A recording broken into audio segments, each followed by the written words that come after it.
Welcome to Endless Love Stories. Don't forget to hit that subscribe button and ring the notification bell for more heart-touching tales of love and life. This is a true story that happened to me last year, and I'm sharing it because I hope it might help someone else recognize the signs I was too blind to see. Her name was Emma, and I met her at my friend's wedding reception where she was the photographer. She had this incredible way of capturing candid moments, always moving quietly through the crowd with her camera, making everyone feel comfortable. I was immediately drawn to her artistic eye and gentle personality. When she accidentally bumped into me while getting the perfect shot, spilling champagne on my suit, she was mortified. "I'm so sorry. Let me pay for the dry cleaning," she insisted, even though it was clearly an accident. That's when I knew she was special. Most people would have just apologized and walked away. We started talking that night and discovered we had so much in common. Emma was a freelance photographer trying to build her own studio, working multiple gigs to save money for better equipment. She was passionate, driven, and had this beautiful way of seeing the world through her lens. Our first official date was at a local art gallery where she explained different photography techniques to me. I found myself falling for her intelligence and creativity. We dated for 8 months, and I was completely smitten. Emma was kind, hardworking, and genuinely cared about people. She volunteered at animal shelters on weekends, taking photos of pets to help them get adopted. She never asked me for anything expensive, preferring homemade dinners and walks in the park over fancy restaurants. Then I made the mistake of bringing her home to meet my mother. Mom was all smiles that evening. "Emma, dear, tell me about your photography business," she said sweetly. "How wonderful that you're pursuing your passion." Emma lit up, excitedly showing Mom her portfolio on her phone, talking about her dream of opening her own studio someday. Mom nodded and smiled, asking all the right questions, seeming genuinely interested. After Emma left, my mother's demeanor completely changed.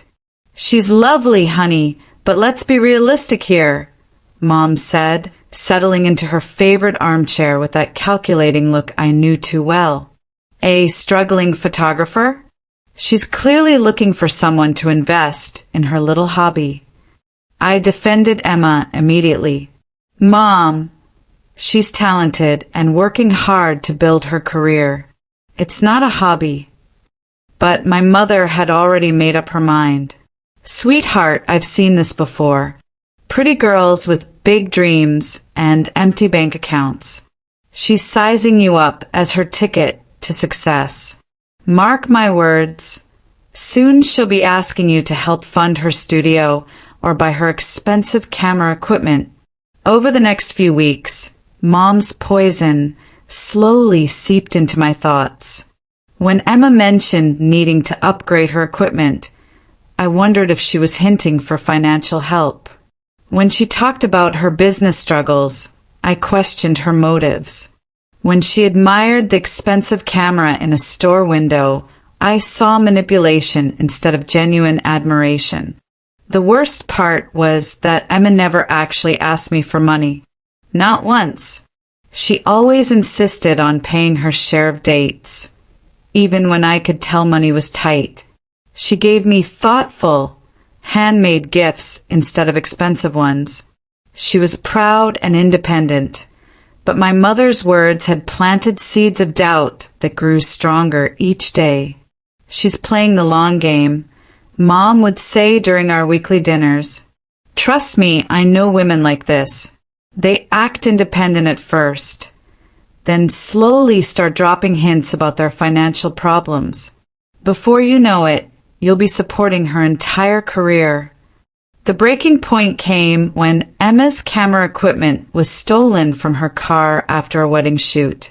She was devastated, crying about losing thousands of dollars worth of gear and potentially losing clients because she couldn't work.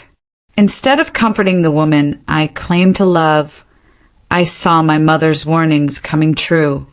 "I think we need to take a break," I told her that night.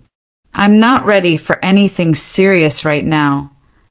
Emma looked at me with confusion and hurt in her eyes. Where is this coming from? I thought things were going well between us. "I just think we want different things in life," I said, taking the coward's way out. She nodded quietly, tears streaming down her face. "I understand. Thank you for being honest with me." Even in her heartbreak, she was gracious and dignified. That should have been my wake-up call about who I was really losing. 3 months later, I ran into Emma's assistant at a coffee shop. She told me something that completely shattered my world.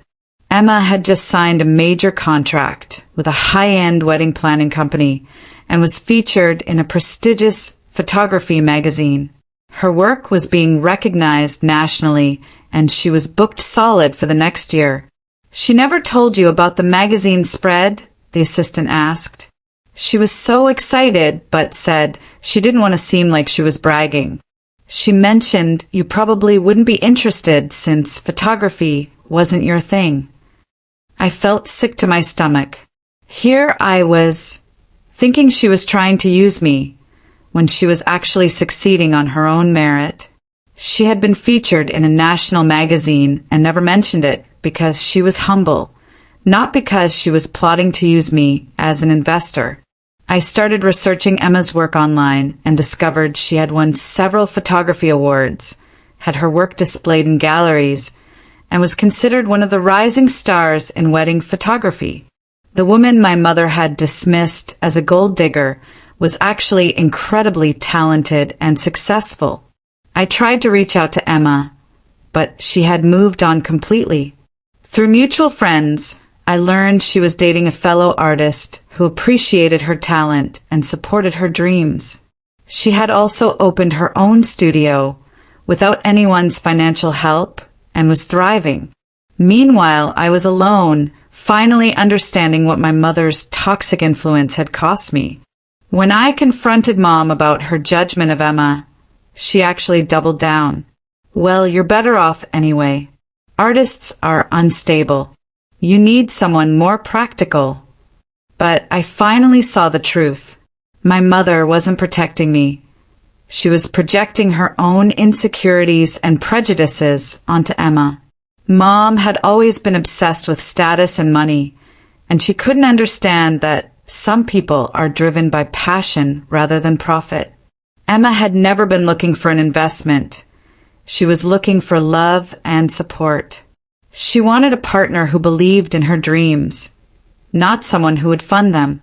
I had confused her vulnerability in sharing her struggles with manipulation, when really she was just being open and honest about her life. The lesson I learned is this: don't let anyone, even family members, poison your view of someone who genuinely loves you. Sometimes the people closest to us project their own fears and biases onto our relationships. Just because someone is going through financial struggles doesn't mean they're looking for a sugar daddy. Emma taught me that real love means supporting each other's dreams, not financing them. She never wanted my money. She wanted my belief in her abilities. I let my mother's cynical worldview destroy the best relationship I ever had because I was too weak to trust my own judgment. Emma deserved someone who saw her talent and determination, not someone who questioned her every motive. If you find someone who works hard for their dreams, who treats you with kindness and respect, and who never actually asks you for money, don't let other people's suspicions ruin it. The right person will inspire you to be better, not drain your bank account. My mother called Emma an investment, but she was wrong. Emma was a gift, and I was too blind to see her worth until it was too late. That's our story today at Endless Love Stories. Remember, Love should be based on character and connection, not bank statements and business plans. If this story resonated with you, please give it a thumbs up, share it with someone who needs to hear this message, and don't forget to subscribe for more real stories about love, loss, and the lessons they teach us. Until next time, trust your heart over other people's fears and choose love over suspicion.